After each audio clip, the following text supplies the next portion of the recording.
Greetings, creatures of the net. Curious here to keep you curious, and today we're continuing the topic of Sneed's Shredder drops. And today, right now, we are going through the cards that are okay, not bad, but well, there are still a lot of better cards, but these cards just fit into the okay category.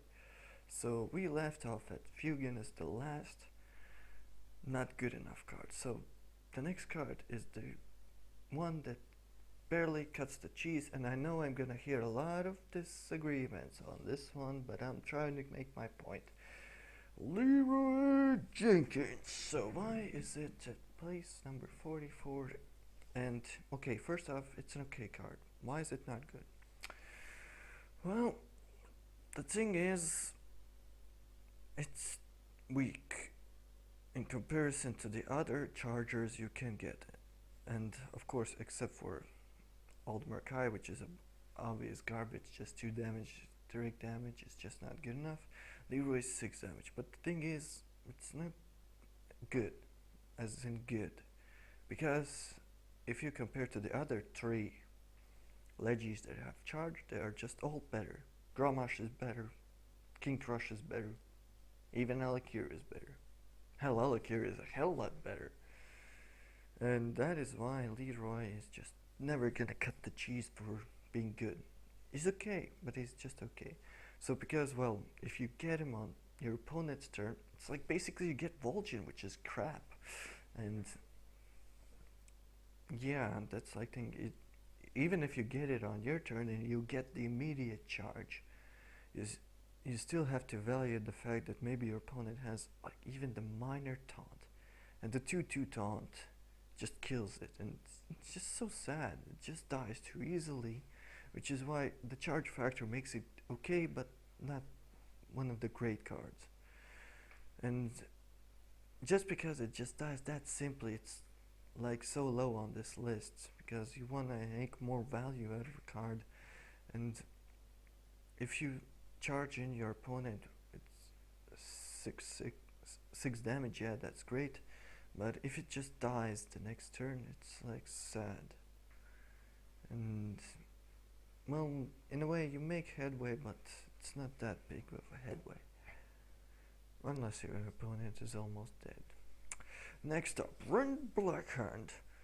So, also a pretty crappy card, but it's still okay. Because take note, the cards that I'm evaluating are just as okay. There are still those that are better in terms of okay, and there are those that are worse in terms of okay. And Wearing Blackhand, of course, falls really low on that okay list, but it's still okay. It's an 8/4, 8 damage to your opponent, takes on any big creature, which is great. And yeah, it dies to Frostbolt Pink, but it's still pretty damn powerful, but not as powerful as the other cards. And the reason why it still makes the cheat cut is, well, it's 12 in terms of stat points, and that exceeds the limitations of the piloted Sky Golem drops. And basically all the okay cards are if there was another creature, an 8 mana creature whose Death Rattle would be most likely, which was not a Legi, but its Death Rattle will most likely you get a 6-drop, and even those 6 drops can be no categorized, and this basically, the okay cards are those cards you most likely would get out of that card. So yeah, it's okay, I wouldn't complain, but of course there are better cards. So moving on, Gelvin Mechatork, a 6/6, saved from BGH, and I'm not gonna talk about why BGH is not that big of a factor I had discussed in the previous. And 6, you have to use like a fireball, and Mage would not be happy to use a fireball to kill it, and that's why it's better. It doesn't deal that much damage, but it's safer, more stable. Okay, next card, Toshli, and that is, people say, wow, Toshli, that is a pretty good card, why would you be it in okay? So basically Toshli is a better 12 points, it's a 5/7, which is good. It's like a Fugan +1, and you get a spare part. Well, the thing is, in terms of stats, it's okay, and it's spare part is just not good enough to be like a good card. It's like +1 attack, +1 health. It's just nothing special, and that is why it's just really low on the OK card list. Because well, the stat line even plus the spare parts makes it like a 5/8 or like a 6/7. And still, it's the spare part you get after it dies, so it doesn't really count that much. Moving on, my Exna. So, wow, the spider, not so special being. Well, the thing is, my Exna trades and survives with all the other guys of the OK list, except for the Ren Black Hand, and that's why it's better. You can trade with it and it survives. And you can kill like taunts with a lot of health and less attack. And that's really great. You bypass Belcher almost. Yeah, it's because it has an effect. Its stat line is that of a not good enough cards, but because it has an effect that you can utilize it. Also, take into note it's a beast. If you're a hunter, you might utilize that fact for a kill command. So yeah, it's okay. Next up, a better card is Hogger. So Hogger is actually valued. People don't play Hogger, but I can't say anything bad. I can't say anything good about it either. So it's a 4/4. Your opponent can easily kill it crossbow ping.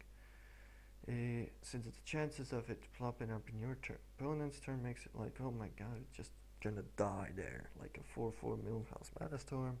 It's on your turn, you get that 2/2 taunt, but it's still your opponent just frostbolts it and pings it, but the fact that you still have that 2/2 taunt makes it okay, because that's a pretty weakly impactful effect, which makes it pretty weak, and yeah, that's why it's okay.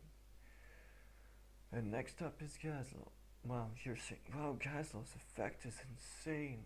Gazlo's stat line is so bad, and since it's a 0 situation, you probably will not have spells, and 1-mana spells are really seldom in a lot of decks. They're mostly spare parts, and even with Gazlo, to get to the spare part you still need cards, and that takes time, and it's unlikely that he'll survive that much of it.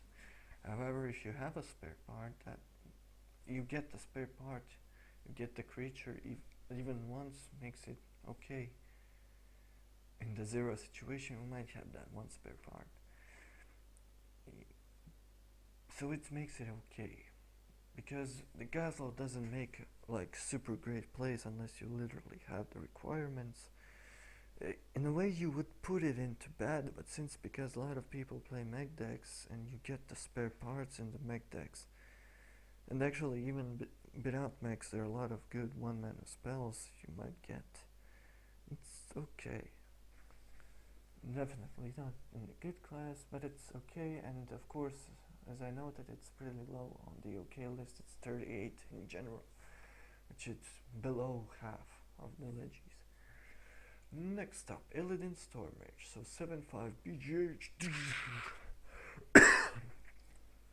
But it's pretty strong. It's, in a way, you think of the stat line, it's worse than Gelvin Mechatork, but you have an effect which is actually easy to activate. You get a 2/1 playing anything except hero power, and that's, I would say, pretty strong. In a 0 situation, this effect actually ends up being relevant, because it's like questing adventurer. If you get something to buff it up, it makes it better, and chances are it survives 1 turn. Easy to kill, not that easy. 5 health is actually pretty a lot. Your opponent needs to have like a pretty strong spell or a strong method to kill it immediately so that you don't get that extra value. But even if you don't, it's decent. And because the chances of getting that value are pretty decent, that's why it ranks a little bit higher than like Gelvin Mechatork. Next up, Scenarios. So why Scenarios is better? A lot of health. A lot of health. And the fact that it trades with Illidan and survives is the reason why it's better.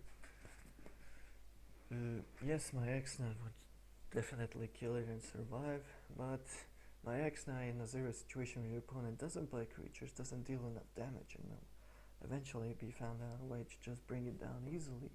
Whereas this card, it deals a lot of damage and it's not that easy to kill. Unless you have hard removal top decks, you can't just kill it this way unless you get really big creature. And yeah, that's pretty okay. Next up, Mogre the Ogre. It has the PGH weakness. It's like Illidan, but it has +1 health. In the terms of scenarios doesn't kill it immediately, and basically it turns out that the ping situation happens between them. Yes, an equivalent exchange, but what makes this card better is the fact that it has an active effect, and this effect may work out for the worst or for the better. It's situational, but the relevance of this card is bigger than scenarios. Yes, the effect might be a double-edged sword, which is why this card will never be considered as a good card, because there are way more better cards. And basically all the cards that are good are those cards that effects are really relevant. And this card is not that relevant, but it's still an effect that might end up being way more useful than scenarios with nothing. Next up, the middle laner is where I decided to put this card. Why? Because if you play Majordome Executus, let's be honest, you lose. But this is the 50-50 unexpected card. Nobody plays Majordome Unconstructed unless he's just showing off that he's a loser, noob. No case scenario. It's been proven, it's garbage. Why? Because you played on your turn. The thing is, with Shredder, it sometimes dies on the enemy turn. And if your dies on the enemy turn, yes, it can get BGH, you might die, but your opponent already used something to kill the Shredder. It's unlikely your opponent has immediate chance of killing you with that. If you get it on your turn, yes, your opponent just set up so kills it and kills you. But in the case, if you get it on your opponent's turn, it most likely won't die, which means next turn you can strike your opponent with 9 damage, somehow kill it with and you get a hero power that is, you actually top deck a BGH, like that's the scenario. You smack your opponent for 9, BGH, and then you smack your opponent for H, total 17 damage. Hell, that is a game winner. And the reason, because it's like totally the 50-50 of whether it you get it on your opponent's turn or your turn. It's still situational, but I can't say it as a bad card out of a Sneed Shredder. It's still like tough. If your opponent's in a zero situation, it might not get removed that easily. 7 health is a lot. It's hard to remove, and the fact that it can deal 9 damage on its own is a lot. And because of the back draw, it's never gonna be a good card. But in the case of a Shredder, like I just figure it's out of the 67 legis that can come out of Shredder, it's the middle one. It's the middle man. A 50 chance of win, 50 chance of lose with it. Situational still, but yeah. It's way better coming out of a Shredder than it is coming out of your hand. Because your hand is always your turn that gets played, and plus you lose everything on that turn.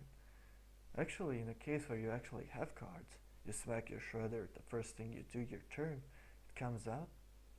Hell, I actually can do something with this. I actually can put up a situation where I don't die if I'm a mage, freeze mage for example. Hell, I even win with that, even in my turn. So yeah, the middleman of this story. Next up, Lord Jiraxis. Like, it seems like my Jiraxis, it's just 3 attack. 15 health. Try to get rid of it without hard removal. Hell, it even trades with like 6 drops on even and survives. You know, that's a lot of value. It's like, let's go back a little bit. Mogre the Ogre. It don't kill Jiraxis and dies to Jiraxis. Your opponent still has to ping him. And all the other guys, it's basically the same or even less likely to survive. And that's why, yeah, Jiraxis. I totally would prefer Jiraxis over those cards. Well, definitely over Major Domo. And considering it can top deck a taunt, and if your opponent is playing Zoo, is playing all that garbage, I'd say Jiraxis is like the perfect means of handling those kinds of things if you kind of get a taunt up him. Like your opponent have a harder time dealing with Jiraxis than with a freaking Mogre the Ogre. And that's it. That's Jiraxis. Flame Leviathan. There's a collection of 7/7s that have an impact. Flame Leviathan is the lowest of them because, like I say, I valued cards again. It's only a mech. It's all. You get it in hands, you don't get anything. What are the chances of you getting it into your deck and then having a chance to draw it? Like, so unreal. It's like so unreal. Yeah. So it falls short, but 7/7, it's strong stats. It's not easy to kill. Yes, it's BGH, but it's strong. 7/7 is strong. And Jiraxis doesn't kill it. Jiraxis dies, and then you still have to ping this in the end. No, actually, double ping, but 7/7 just more threatening to the opponent. Especially if it trades Jiraxis, it's better. Reptilon, a card that you can return to your hand and play again and get an effect, which is why it's better than the Leviathan, even though it's not a mech. And actually, if they do get to play this card, it's really relevant. But a card even better than that is Dr. Boom, because Dr. Boom's Battlecry is the most relevant Battlecry in the game, right after like Alexstrasza. But Alexstrasza is a costlier, but hell, and actually when you think about it, sometimes Dr. Boom's effects is way better. So, moving on. The Big Bad Beast. 9/7, really powerful. But the thing is, it has a drawback. If your opponent has a BGH in a 0 situation as a top deck, or like any hard removal, things are looking pretty bad for you. Not only if a BGH, that's even worse. Your opponent gets a 4/2 and 3/3, and you get only a top deck at that point.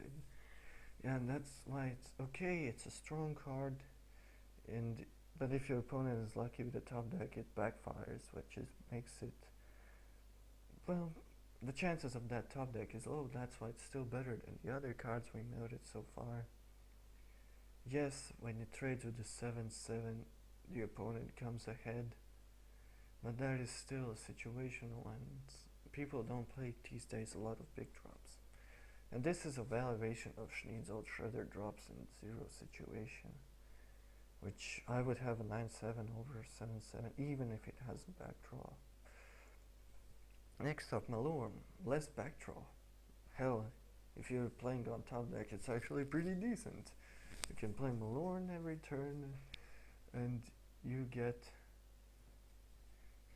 a freaking hero power on top of it.